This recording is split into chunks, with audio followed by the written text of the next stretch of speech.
जय हिंद दोस्तों, मेरा नाम अनुज है। अध्ययन विथ अनुज ऑफिशियल पर आप सभी लोगों का स्वागत है। दोस्तों, आज का वीडियो गुप्त वंश पर आधारित है।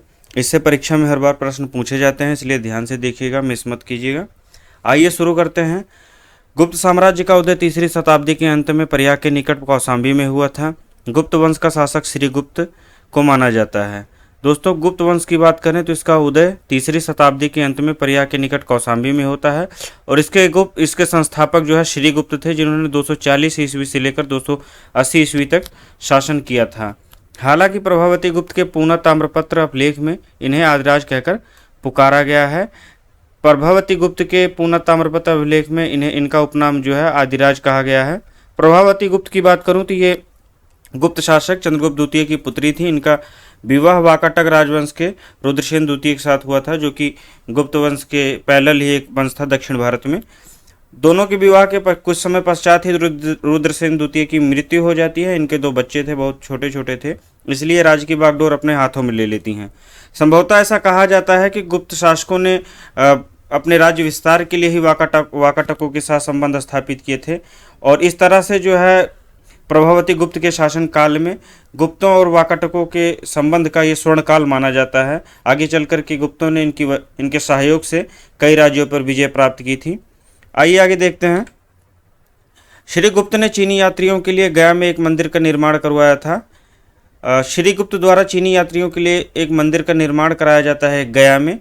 इसका उल्लेख आपको पढ़ने को मिलेगा। इत्सिंग ने लगभग 500 वर्षों बाद अपनी पुस्तक में किया था। इत्सिंग एक चीनी बौद्ध यात्री था, जिसने जो है अपनी पुस्तक में यह वर्णन किया था कि श्रीगुप्त द्वारा चीनी यात्रियों के लिए एक मंदिर का निर्माण करवाया गया था। पुराणों में उल्लेख है कि आरंभिक गुप्त शासकों का साम्राज्य गंगा बेसिन, प्रयाग, साकेत जो आधुनिक अयोध्या है तथा मगध में फैला हुआ था।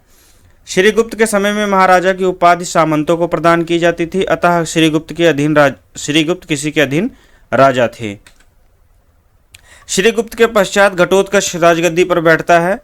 घटोत्कच जो है इसका पुत्र रहा होगा संभवतः। अब श्रीगुप्त के बाद घटोत्कच गद्दी पर बैठा। 280 ईस्वी से 320 ईस्वी तक इसने गुप्त साम्राज्य पर जो है शासन किया था।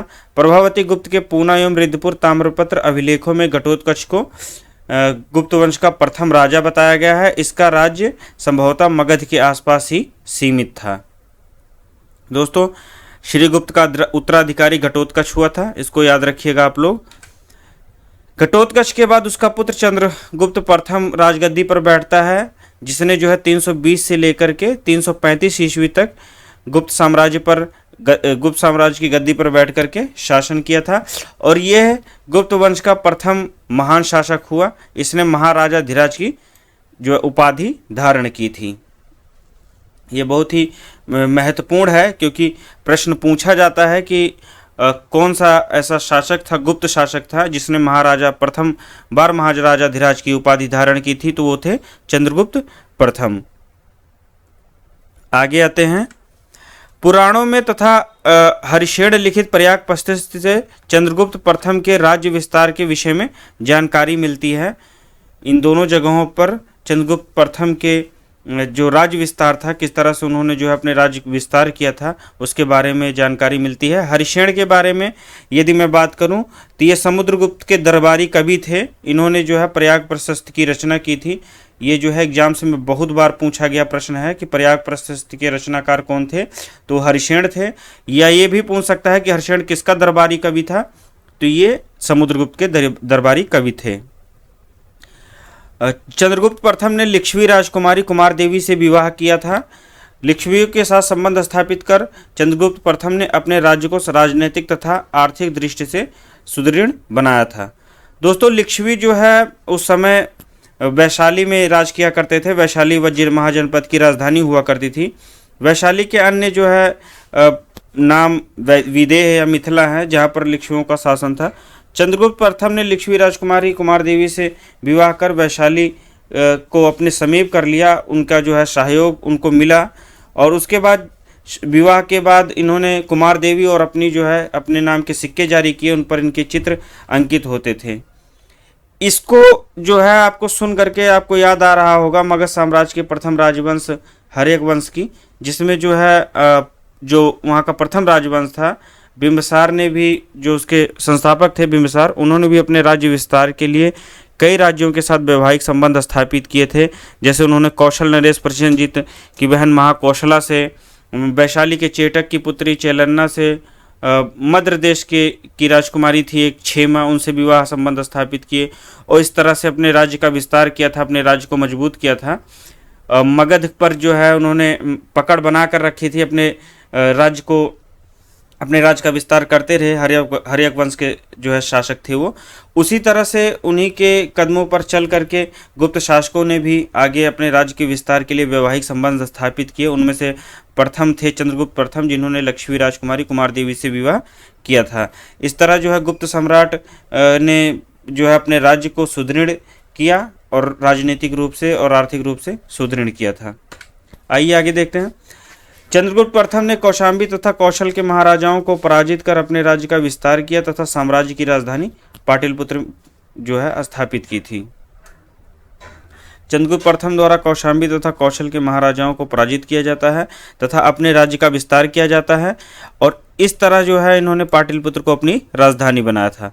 चंद्रगुप्त प्रथम ने गुप्त संवत की शुरुआत की थी। गुप्त संवत की जो है स्थापना की थी 319 से 320 ईस्वी में।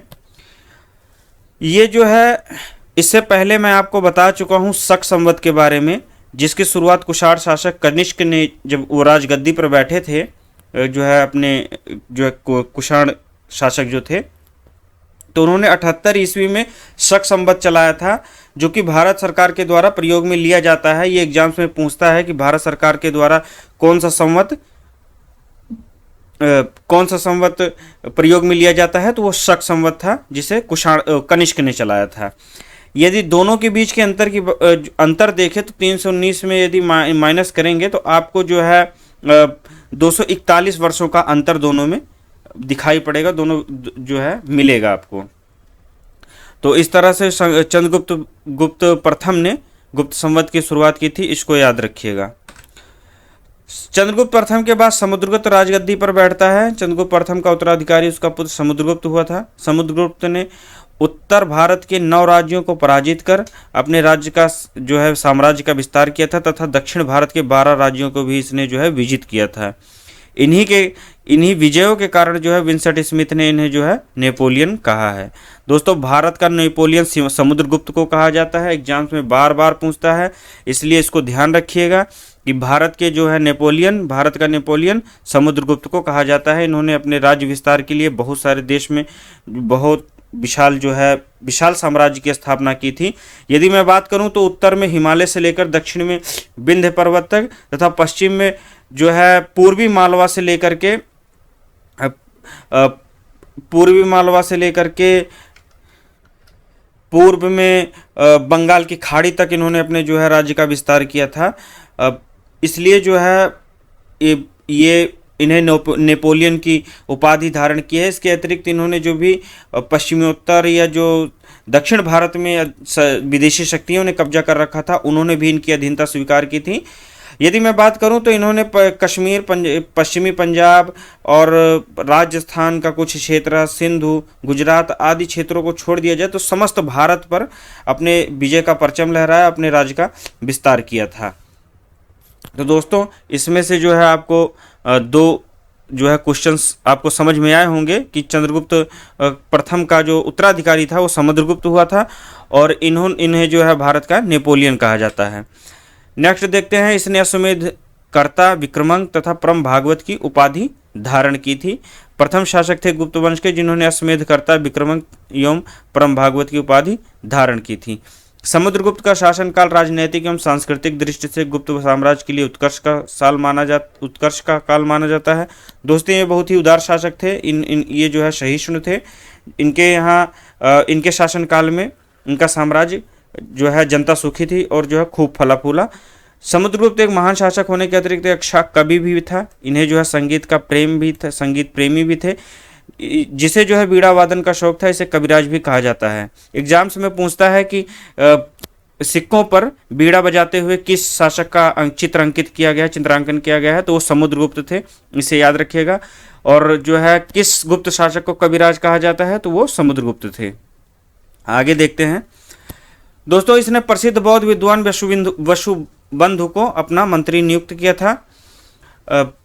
हरिशेन समुद्रगुप्त का मंत्री एवं दरबारी कवि था, जिसके बारे में मैंने बताया था। इन्होंने प्रयाग प्रशस्ति की रचना की थी। समुद्रगुप्त के राज्यारोहण, विजय, साम्राज्य विस्तार के संबंध में सटीक जानकारी आपको जो है प्रयाग प्रशस्ति से ही मिलेगी, जिसे जो है जिसकी रचना हरिशेन ने की थी। समुद्रगुप्त ने सैन्य अभियानों के उपरांत अश्वमेध यज्ञ कराया था। जब ये जो है राज्यों को विजित करते थे तो ये अश्वमेध यज्ञ करवाते थे। प्रयाग प्रशस्ति के अनुसार समुद्रगुप्त की दिग्विजय का ध्येय धरणिबंध था, मतलब भूमंडल को बांधना। ये जो है पूरे राष्ट्र को राष्ट्रीय एकीकरण का जो है एक सिद्धांत मान सकते हैं आप। इन्होंने उत्तर भारत के 9 शासकों को पराजित किया, जिनमें अच्युत, नागसेन तथा गणपति नाग प्रमुख थे। इनका देहांत जो है 380 ईस्वी में होता है, जिसके बाद इनका पुत्र जो है चंद्रगुप्त द्वितीय जो है राजगद्दी पर बैठता है। ये भी बहुत महान शासक हुए थे जो है प्राचीन इतिहास में गुप्त साम्राज्य के। आइए इनके बारे में देखते हैं। दोस्तों इनके मृत्यु के बाद ऐसा कहा जाता है कि इनका जो बड़ा बेटा था ये राजगद्दी पर बैठता है। राजगद्दी पर बैठने के बाद शकों के साथ इसका संघर्ष होता है, लेकिन शकों से बुरी तरह से पराजित हो जाता है। और इसकी पत्नी थी ध्रुव स्वामिनी। शक जो अपनी पत्नी को, ये रामगुप्त अपनी पत्नी को शकों के हाथों सौंप देता है। इसको देख करके इनका जो छोटा भाई है, जिनके बारे में मैंने बताया चंद्रगुप्त द्वितीय, वो काफ़ी नाराज होता है और वो काफ़ी विरोध करता है। दोनों में विवाद के पश्चात चंद्रगुप्त द्वितीय छद्म रूप धारण करके जो है अपना वेश बदल करके ये शकों के राज्य में जाता है और शक शासक की हत्या करता है और ध्रुव स्वामिनी को छुड़ा लेता है और अपने साम्राज्य पर आए संकट को लोगों को मुक्त करता है।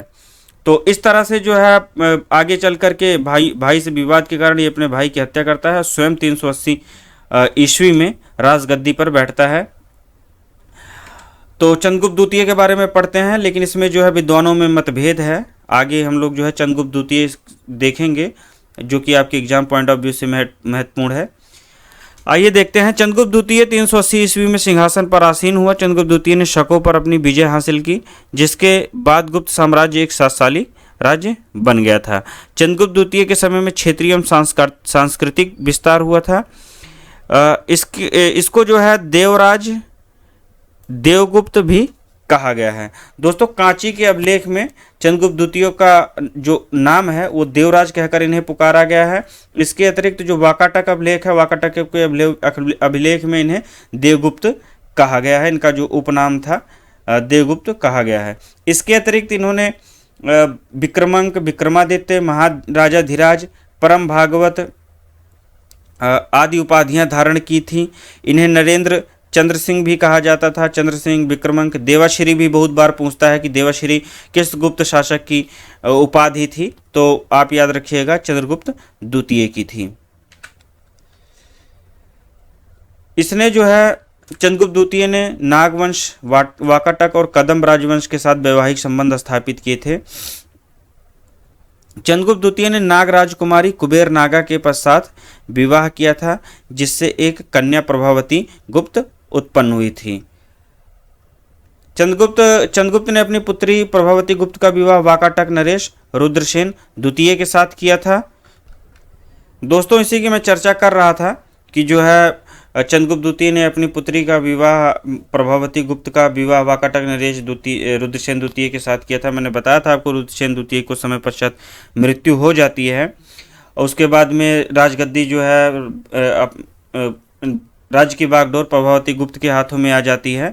इन्होंने अपने शासनकाल में गुप्त शासकों ने इनके सहयोग से कई राज्यों को विजित किया था। उस समय काठियावाड़ और पंजाब को जो है विजित करके इन्होंने अपने साम्राज्य का विस्तार किया था और वाकाटकों के सहयोग से ही शकों का उन्मूलन भी जो है गुप्त शासक ने किया था। कदम राजवंश का शासन कुंतल में था।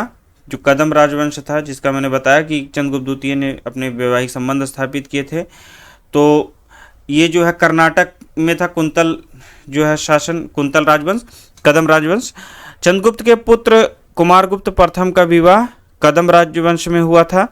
उस समय शकों का शासन गुजरात तथा मालवा के प्रदेशों पर था। शकों पर विजय के बाद साम्राज्य विस्तार के साथ ही पश्चिम समुद्र पत्तनों पर आधिपत्य स्थापित हो जाता है। इस विजय के पश्चात उज्जैन गुप्त साम्राज्य की राजधानी बनता है। दोस्तों इसको एक बार और देखते हैं। जैसा कि मैंने बताया आपको कि वाकाटकों के साथ इनके वैवाहिक संबंध स्थापित हुए थे। उसके बाद कदम राजवंश के साथ भी होते हैं, जिसमें इन्होंने अपने पुत्र कुमारगुप्त प्रथम का विवाह कर्नाटक के जो उस समय राजवंश था कदम राजवंश वहाँ किया था, और उन्हीं के सहयोग से अपने जो है राज्य का विस्तार किया था। इसके बाद जो है साम्राज्य विस्तार के बाद पश्चिमी जो समुद्र पत्तन है, बंदरगाह है, इनका आधिपत्य स्थापित हो जाता है, और इसके पश्चात इन्होंने उज्जैन को अपनी राजधानी बनाया था। चंद्रगुप्त द्वितीय का काल जो है ब्राह्मण धर्म के, दोस्तों इनके जो है साम्राज्य विस्तार की बात करूं तो ये उत्तर में हिमालय से लेकर दक्षिण में नर्मदा नदी तक फैला हुआ था चंद्रगुप्त द्वितीय का शासन, और पूर्व में बंगाल से गुजरात तक फैला हुआ था। इन्होंने गुजरात पर भी कब्जा कर लिया था। जैसे मैंने पहले आपको बताया था कि समुद्रगुप्त गुजरात तक नहीं पहुँच पाए थे। गुजरात, पश्चिमी राजस्थान, पश्चिमी पंजाब आदि जो है राज्य इनके जो है राज्यों पर कब्जा नहीं कर पाए थे। ये जो है उसको जो अपने साम्राज्य विस्तार में सफल हुए थे। इस तरह पश्चिमी जो समुद्र बंदरगाह थे उन पर भी इनका आधिपत्य स्थापित हो गया था। चंद्रगुप्त द्वितीय का काल ब्राह्मण धर्म के चरमोत्कर्ष का काल था। इनका प्रधान सचिव वीरसेन शैव तथा सेनापति अम्रकार्दव बौद्ध था। ये याद रखिएगा कि वीरसेन किसका जो है सचिव था या किसके शासनकाल में था। ये चंद्रगुप्त द्वितीय के शासनकाल में थे। ये बहुत ही पूछता है। वीरसेन ने शिव पूजा के लिए उदयगिरी पहाड़ी पर एक गुफा का निर्माण भी करवाया था। वीरसेन व्याकरण, न्याय मीमांसा एवं शब्द का प्रकांड विद्वान तथा कवि था। इसे एक बार और देखते हैं। वीरसेन जो है चंद्रगुप्त द्वितीय का प्रधान सचिव था। इसने उदयगिरी पहाड़ी पर भगवान शिव की पूजा के लिए एक गुफा का निर्माण करवाया था। वीरसेन व्याकरण, न्याय मीमांसा एवं शब्द का प्रकांड विद्वान था। दोस्तों चंद्रगुप्त द्वितीय के शासन में चीनी बौद्ध यात्री फाहियान आया था। ये जो है मोस्ट इम्पोर्टेंट है। ये पूछता है कि फाहियान किसके शासनकाल में भारत में आया था। तो फाहियान चंद्रगुप्त द्वितीय के शासनकाल में भारत आए थे। इन्होंने 399 ईस्वी से 414 ईस्वी तक भारत में यात्रा की, और उसने भारत का वर्णन सुखी समृद्ध देश के रूप में किया। चंद्रगुप्त द्वितीय के शासनकाल को स्वर्ण युग कहा जाता है, या चंद्रगुप्त द्वितीय का शासनकाल स्वर्णकाल के नाम से जाना जाता है। ये मोस्ट इम्पोर्टेंट है कि फाहियान किसके शासनकाल में भारत में आया था। तो ये चंद्रगुप्त द्वितीय के शासनकाल में आया था। चंद्रगुप्त एक महान प्रतापी सम्राट था। उसने अपने साम्राज्य का और विस्तार किया। जैसा मैंने बताया था कि जो है चंद्रगुप्त द्वितीय अपने साम्राज्य विस्तार को आगे ले जाता है। 389 ईस्वी से 412 ईस्वी के मध्य चंद्रगुप्त द्वितीय द्वारा शकों पर आक्रमण कर विजित किया जाता है। शकों पर विजय के उपलक्ष्य में रजत मुद्राओं का प्रचलन करवाया जाता है तथा शकार उपाधि धारण की एवं व्याघ्र शैली के सिक्के भी चलाए। तो इसको एक बार साधारण भाषा में समझते हैं। चंद्रगुप्त द्वितीय ने 389 से 412 के मध्य जो है शकों पर शासन किया और इनका उन्मूलन किया। इसके अतिरिक्त जो है इन्होंने रजत मुद्राएं चलाई थी। तो जो गुप्त शासक की रजत मुद्राएं होती थी उन्हें जो है रुपयका कहा जाता था। इन्होंने शकार की उपाधि धारण की थी। उसके अतिरिक्त व्याघ्र की जो है व्याघ्र शैली के सिक्के चलाए थे। शकार की उपाधि धारण की और फिर व्याघ्र शैली के सिक्के चलाए थे। चंद्रगुप्त द्वितीय का शासनकाल जो था वो कला साहित्य के लिए स्वर्ण युग था, क्योंकि इनके जो दरबार में बहुत ही महान कवि हुए हैं। जो हमारे इतिहास के प्राचीन बहुत जो है कवि हुए हैं, नक्षत्र वैज्ञानिक हुए हैं। तो आइए देखते हैं। उनके दरबार में विद्वानों कलाकारों का आश्रय प्राप्त था। जो है चंद्रगुप्त द्वितीय के दरबार में नवरत्न रहते थे, जिनमें कालिदास, धन्वंतरी, छपनक, अमर सिंह, शंकु, बेताल भट्ट, घटकरपर, वाराहमिहिर, वररुचि, आर्यभट्ट, विशाखदत्त, शूद्रक, ब्रह्मगुप्त, विष्णु शर्मा और भास्कराचार्य उल्लेखनीय हैं। दोस्तों ब्रह्मगुप्त ने ब्रह्म सिद्धांत प्रतिपादन किया था, जिसे जो है बाद में न्यूटन ने गुरुत्वाकर्षण के नाम से प्रतिपादित किया था। ब्रह्म सिद्धांत ब्रह्मगुप्त के द्वारा दिया जाता है। ब्रह्मगुप्त एक महान नक्षत्र वैज्ञानिक एवं गणितज्ञ थे। इन्होंने अपने सिद्धांत में बताया था कि प्रकृति के एक नियम के अनुसार सभी वस्तुएं जो है पृथ्वी की ओर गिरती हैं, क्योंकि पृथ्वी स्वभाव से ही वस्तुओं को अपनी तरफ आकर्षित करती है। तो इसी तरह जो है न्यूटन के नियम में भी आपने पढ़ा होगा कि गुरुत्वाकर्षण के नियम में पृथ्वी सभी जो है सारी वस्तुओं को जो है अपनी तरफ आकर्षित करती है। इसके अतिरिक्त जो है वराहमिहिर, जैसा कि मैंने आपको बताया वराहमिहिर की चर्चा की, तो इन्होंने अपनी पुस्तक में बृहद कथा में नक्षत्र विद्या, वनस्पति शास्त्र, प्राकृतिक इतिहास और भौतिक भूगोल के विषय पर काफ़ी जो है विस्तृत चर्चा की है। इसके अतिरिक्त वराहमिहिर द्वारा पंच सिद्धांत बृहज्जाक जो है और लघु जातक की रचना की गई है। जो एग्जाम्स में पूछता है कि पंच सिद्धांत बृहज्जाक की रचना किसने की है, तो वो वराहमिहिर द्वारा की गई है। आइए आगे देखते हैं, या इसको जो है थोड़ा सा आप लोग पॉज करके देख लीजिएगा कि कालिदास, धन्वंतरि, इसमें से जो है वराहमिहिर, आर्यभट्ट, विशाखदत्त, शूद्रक, विष्णु शर्मा, भास्कराचार्य, ये जो है चंद्रगुप्त द्वितीय के शासनकाल में हुए थे, जो महान विद्वान थे भारतीय प्राचीन इतिहास के, जो गुप्त शासनकाल में हुए थे। और इसको इनकी रचनाएं देख लीजिएगा दोस्तों, वीडियो लंबा हो जाएगा। जो महान रचनाएं हैं इन लोगों की बहुत बार एग्जाम्स में पूछा जाता है और मैं बाद में लेकर के आऊँगा इनके बारे में, इसको पढ़ लीजिएगा आप लोग। चंद्रगुप्त द्वितीय के शासनकाल में उसकी प्रथम राजधानी पाटलिपुत्र थी और जो है द्वितीय राजधानी उज्जैनी थी। जैसे मैंने बताया पश्चिम में विजय के पश्चात जो है इन्होंने उज्जैन को अपनी राजधानी बनाया था। आगे देखते हैं, चंद्रगुप्त द्वितीय के बाद में कुमारगुप्त प्रथम राजगद्दी पर बैठता है, जो 415 ईस्वी में राजगद्दी पर सत्तारूढ़ हुआ। कुमारगुप्त ने 415 से 455 तक लगभग 40 वर्षों तक शासन किया था। कुमारगुप्त प्रथम के अभिलेखों या मुद्राओं से ज्ञात होता है कि उसने अनेक उपाधियां धारण की थी। उसने महेंद्र कुमार, श्री महेंद्र सिंह, महेंद्रा दिव्य आदि की उपाधि धारण की थी। दोस्तों पूछता है कि किस गुप्त शासक ने सर्वाधिक अभिलेखों की रचना करवाई थी, तो वो थे जो है कुमारगुप्त प्रथम। ये जो है चंद्रगुप्त द्वितीय के उत्तराधिकारी हुए थे। ये जो है मोस्ट इम्पोर्टेंट है, इसको ध्यान रखिएगा। मिलरक्त अभिलेख से ज्ञात होता है कि कुमारगुप्त के साम्राज्य में चारों तरफ सुख एवं शांति का वातावरण विद्यमान था। कुमारगुप्त प्रथम वैष्णव धर्मानुयायी था, किंतु उसने धर्म सहिष्णुता की नीति का पालन किया था। गुप्त शासकों में सर्वाधिक अभिलेख कुमारगुप्त के ही प्राप्त होते हैं। उसने अधिकाधिक संख्या में जो है मयूर आकृति की रजत मुद्राएं प्रचलित की थीं। मयूर आकृति की रजत मुद्राएं किसने जो है छपवाई थीं, तो वो जो है कुमारगुप्त प्रथम थे। उसी के शासनकाल में नालंदा विश्वविद्यालय की स्थापना हुई। नालंदा विश्वविद्यालय की स्थापना किसने की थी, तो वो की थी कुमारगुप्त प्रथम ने। ये भी बहुत ही महत्वपूर्ण है आपके एग्जाम पॉइंट ऑफ व्यू से। इसे भी जो है हमेशा परीक्षा में पूछा जाता है कि नालंदा विश्वविद्यालय की स्थापना किसके शासनकाल में हुई थी, तो ये जो है कुमारगुप्त प्रथम के शासनकाल में हुई थी। ये ध्यान रखिएगा, बहुत लोग गलत कर देते हैं। इसके बाद आते हैं स्कंदगुप्त। स्कंदगुप्त जो है कुमारगुप्त प्रथम के बाद 455 में राजगद्दी पर बैठते हैं। पुष्यमित्र के साथ जो है इनका जो है युद्ध होता है कुमारगुप्त का, उसी में इनकी मृत्यु हो जाती है। उनकी मृत्यु के पश्चात इनके जो है स्कंदगुप्त सिंहासन पर बैठे, उसने सर्वप्रथम पुष्यमित्र को पराजित किया और उस पर विजय जो है प्राप्त की थी। मंदसौर शिलालेख से ज्ञात होता है कि स्कंदगुप्त की प्रारंभिक कठिनाइयों को फायदा उठाते हुए वाकाटक शासक नरेंद्र सेन ने मालवा पर अधिकार कर लिया था, परंतु स्कंदगुप्त ने वाकाटक शासक नरेंद्र सेन द्वितीय को पराजित किया था। आइए दोस्तों आगे देखते हैं। कहोम अभिलेख में स्कंदगुप्त को शुक्रोपण कहा गया है। जूनागढ़ अभिलेख से ज्ञात होता है कि स्कंदगुप्त के शासनकाल में भारी वर्षा के कारण गिरनार पर्वत पर स्थित सुदर्शन झील, जिसका जो है निर्माण मौर्यों द्वारा करवाया गया था, का बांध टूट जाता है। तो इसके जो है पुनरुद्धार का काम स्कंदगुप्त ने सौराष्ट्र के गवर्नर पर्णदत्त को सौंपा था।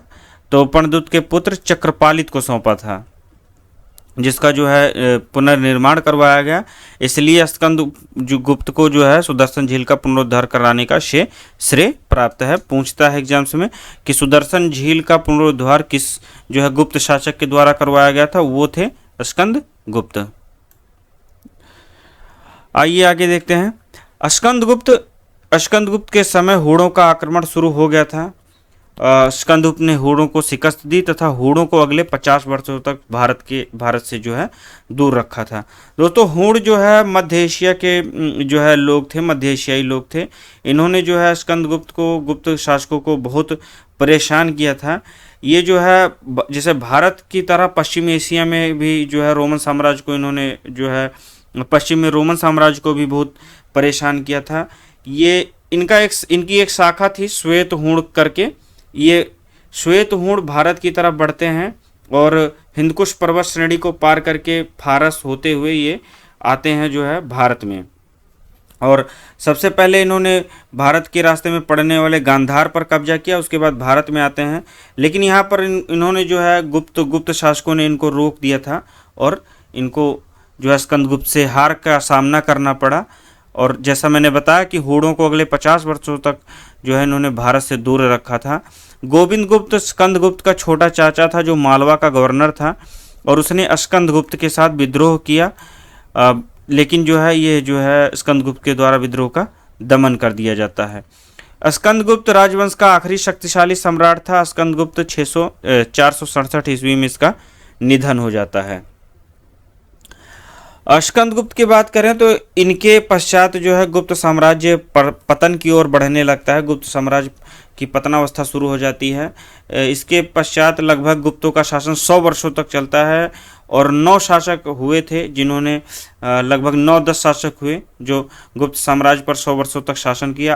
अंतिम जो गुप्त सम्राट था वो विष्णुगुप्त था, जिसने 540 से 550 ईस्वी तक शासन किया था।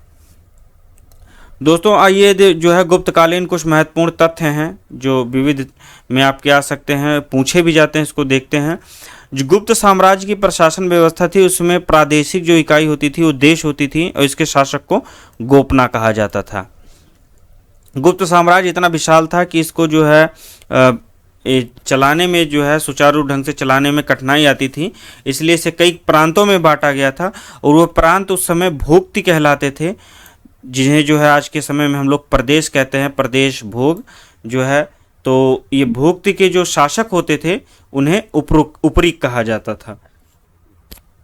भोक्ति के शासक उपरीक कहलाते थे। और प्रत्येक भोक्ति विषय में जो है या मंडल में विभक्त थी, और यहाँ के जो प्रशासक होते थे वो विषयपति कहलाते थे। शासन की सबसे छोटी इकाई गांव होती थी, जिसका प्रशासन कार्य ग्राम सभा करती थी। ग्राम सभा का मुखिया ग्रामिक होता था, या गांव का जो मुखिया होता था उसमें ग्रामिक होता था। अन्य सदस्य जो होते थे ग्राम सभा के वो महतर कहलाते थे। ग्राम समूहों की सबसे छोटी इकाई पेठ कहलाती थी। नगर के लिए नगर परिषद होती थी एक। इसे एक बार और देखते हैं। भोक्ति जो है मंडलों में या विषय में विभक्त थी। इसके प्रशासन के लिए विषयपति नियुक्त किया जाता था। यदि गुप्त शासन के या गुप्त साम्राज्य के सबसे छोटी इकाई की बात करें तो वो गांव होती थी। इसके प्रशासन के लिए ग्राम सभा नियुक्त की जाती थी, जिसका मुखिया ग्रामिक होता था। और ग्राम सभा होती थी उनके सदस्यों को महतर कहते थे। जो है गुप्त साम्राज्य या जो है उस समय का जो के राज्य था उसकी सबसे छोटी इकाई होती थी। ग्राम समूहों की जो सबसे छोटी, तो वो पेठ कहलाती थी। गुप्तकालीन भूमि संबंधी क्रियाकलापों का उल्लेख गुप्त शासक कुमारगुप्त के दामोदरपुर ताम्रपत्र अभिलेख से प्राप्त होता है। भू राजस्व कुल उत्पादन का 1/4 या 1/6 भाग हुआ करता था। एग्जाम्स में पूछता है, आरओ में पूछा था, तो इसको ध्यान रखिएगा कि भू राजस्व का कुल उत्पादन का 1/4 से या 1/6 भाग जो है भू राजस्व हुआ करता था। उस समय की जो भूमियाँ थी उनके बारे में जान लेते हैं। क्षेत्र जो है कृषि योग्य भूमि को कहा जाता था। वास करने योग्य भूमि होती थी, चारागाह पशुओं को चरने के लिए, इसको तो आप लोग जो है अभी भी जानते होंगे। सिल ऐसी भूमि जो जोतने योग्य ना हो, जैसे आप इसको एक ट्रिक से याद रख सकते हैं। सिल आपने देखा होगा, सिलबट्टा, जो कि एक पत्थर का बना होता है, घर में यूज होता है जो है मसाले पीसने के लिए। तो वो जो है पत्थर का होता है, तो ये पथरील एक तरह से जो है जब ज़मीन जोतने योग्य ना रह जाए तो उसे जो है उस समय सिल कहा जाता था। अपरहत जो होती थी वो जंगली ज़मीन को कहा जाता था, जंगली भूमि होती थी। सिंचाई के लिए राहट का प्रयोग किया जाता था जो है, या इसे घंटी यंत्र भी कहते थे उस समय। गुप्तकालीन श्रेणी के प्रधान को ज्येष्ठक कहा जाता था, जो उस समय श्रेणी होती थी उसके प्रधान जो है ज्येष्ठक होते थे। पुलिस विभाग का जो मुख्य अधिकारी होता था वो दंडपाशिक होता था। दोस्तों ये भी एग्जाम्स में पूछता है, इसको भी याद रखिएगा। जो पुलिस विभाग का मुख्य अधिकारी होता था वो दंडपाशिक होता था। और ये पूछता है कि चाट भाट किस जो है वंश से संबंधित हैं, तो ये चाट भाट जो है गुप्त काल से संबंधित है, इसको याद रखिएगा। ये जो है पुलिस विभाग के कर्मचारी हुआ करते थे, सामान्य कर्मचारी, और जो मुख्य अधिकारी होते थे वो दंडपाशिक कहलाते थे। गुप्त राजाओं ने सर्वाधिक स्वर्ण मुद्राएं जारी की थी। गुप्तकालीन स्वर्ण मुद्राओं को दिनार कहा जाता था, आपको याद रखना है इसे। गुप्तकालीन जो स्वर्ण मुद्राएं थी वो दिनार कहलाती थी, चांदी की मुद्राओं को रुपये का कहा जाता था। कायस्थों का सर्वप्रथम वर्णन याज्ञवल्क्य स्मृति में मिलता है। कायस्थ का जो है सर्वप्रथम याज्ञवल्क्य स्मृति में उल्लेख किया गया है, जबकि कायस्थ जाति के रूप में सर्वप्रथम वर्णन जो है ओशनम स्मृति में किया गया है। सती प्रथा का भी उल्लेख जो है मिलता है गुप्त शासकों के शासनकाल में। सती प्रथा का प्रथम बार उल्लेख जो है 510 ईस्वी में भानुगुप्त के एरण अभिलेख में किया गया है। ये भी मोस्ट इम्पोर्टेंट है, इसे याद रखिएगा कि सती प्रथा का प्रथम बार उल्लेख किस अभिलेख से प्राप्त होता है, तो ये जो है भानुगुप्त के एरण अभिलेख से प्राप्त होता है, जिसमें भोजराज की किसी का नाम था, उनकी मृत्यु हो जाती है, उनकी पत्नी को जो है सती होने का उल्लेख है। गुप्त काल में वेश्यावृत्ति करने वाली महिलाओं को गणिका कहा जाता था और वृद्ध महिलाओं को कुटनी कहा जाता था। ये भी जो है मोस्ट इम्पोर्टेंट है, इसको याद रखिएगा। दोस्तों गुप्त सम्राट वैष्णव धर्म के अनुयायी थे तथा इन्होंने इसे जो है राजधर्म बनाया था। विष्णु का वाहन गरुड़ जो है गुप्त शासकों का राज्य चिन्ह था। गुप्त वंश का राज्य चिन्ह गरुड़ हुआ करता था। गुप्तकालीन में वैष्णव धर्म संबंधी सबसे महत्वपूर्ण अवशेष देवगढ़ के दशावतार, जो देवगढ़ का दशावतार मंदिर है, ये जो है सबसे महत्वपूर्ण गुप्तकालीन जो है अवशेष है। अजंता में निर्मित 29 गुफाओं में वर्मन में केवल 6 ही शेष हैं, जिनमें गुफा संख्या 16 तथा 17 ही गुप्तकालीन है। गुफा संख्या 16 में उत्कीर्ण मरणासन राजकुमारी का जो चित्र है वो काफ़ी जो है प्रशंसनीय है। गुफा संख्या 16 में जो है मरणासन राजकुमारी का चित्रांकन किया गया है, इसे याद रखिएगा, आप लोग याद कर लीजिएगा। गुफा संख्या 17 के चित्रों को चित्रशाला कहा जाता है। जो गुप्तकालीन जो है गुप्तकालीन इस अजंता की गुफाओं में जो गुफा संख्या 17 है वो गुप्तकालीन है, और इसमें जो है चित्र हैं उन्हें चित्रशाला कहा जाता है। इस चित्रशाला में जन्म, जीवन, महाभिनिष्क्रमण तथा महापरिनिर्वाण की घटनाओं से संबंधित चित्र उद्धृत किए गए हैं जो भगवान बुद्ध से संबंधित हैं। अजंता की गुफाएं बौद्ध धर्म की महायान शाखा से संबंधित हैं। गुप्त काल में निर्मित अन्य गुफाएं जैसे बाघ की गुफा भी है, जो धार जो है मध्य प्रदेश में स्थित है। आर्यभट्ट ने आर्यभट्टियम एवं सूर्य सिद्धांत नामक जो है ग्रंथ लिखे हैं। उसने सूर्य ग्रहण एवं चंद्र ग्रहण के वास्तविक कारण को बताया है। इसे भी जो है याद रखिएगा दोस्तों कि सूर्य सिद्धांत या आर्यभट्टियम नामक ग्रंथ किसने लिखे हैं, तो आर्यभट्ट द्वारा ये लिखे गए थे। इन्होंने सूर्य ग्रहण और चंद्र ग्रहण के जो वास्तविक कारण थे उसको बताया था, और इन्होंने घोषणा की थी कि पृथ्वी अपनी धुरी पर नाचती है। गुप्त काल में पलकाणों ने पशु चिकित्सा पर हस्तायुर्वेद लिखी थी। ये भी एग्जाम में पूछता है कि हस्तायुर्वेद किसकी रचना है, तो वो जो है पलकाणों की थी। नुस्खे, सूत्र, उपचार विधियों पर आधारित जो है नवनीतकम की रचना गुप्त काल में हुई थी। नवनीतकम की रचना कब हुई थी, तो ये जो है गुप्त काल में हुई थी। संस्कृत गुप्त राजाओं की शासकीय भाषा हुआ करती थी। याज्ञवल्क्य, नारद, कात्यायन एवं बृहस्पति स्मृतियाँ भी जो है गुप्त काल में ही जो है इनकी रचना हुई थी। मंदिर बनाने की जो कला है इसका जन्म भी गुप्त काल में ही हुआ था। त्रिमूर्ति की अवधारणा का विकास भी गुप्त काल में ही हुआ था। ये जो है आप याद रखिएगा। गुप्त काल लौकिक साहित्य की सर्जना के लिए स्मरणीय है। भाष्य के 13 नाटक इसी काल में रचे गए हैं। शूद्रक का जो है लिखा गया है मृच्छकटिनम, ये मोस्ट इंपॉर्टेंट है। पूछता है मृच्छकटिनम किसकी रचना है, तो ये शूद्रक की है, जिसमें उन्होंने जो है, इसका अर्थ होता है माटी की खिलौना गाड़ी। इसमें इन्होंने निर्धन ब्राह्मण के साथ वेश्या के प्रेम का चित्र जो है सजीव चित्रण किया है, और ये प्राचीन नाटकों में सर्वोत्कृष्ट माना जाता है। जो है कालिदास की कृति अभिज्ञान शाकुंतलम जो प्रथम भारतीय रचना है, इसका जो है यूरोपीय भाषा में अनुवाद हुआ था। ये प्रथम भारतीय रचना थी जिसका अनुवाद यूरोपीय भाषा में हुआ था। तो दोस्तों ये आज का वीडियो था गुप्तवंश शासकों के ऊपर। मुझे आशा है कि ये आपके लिए इम्पोर्टेंट जो है साबित होगा, महत्वपूर्ण साबित होगा। आप लोग इसको देख लीजिएगा और पढ़ लीजिएगा बढ़िया से। यदि आप चैनल पर नए हैं तो हमारे चैनल को सब्सक्राइब कर लीजिए। मिलते हैं अगले वीडियो में। जय हिंद।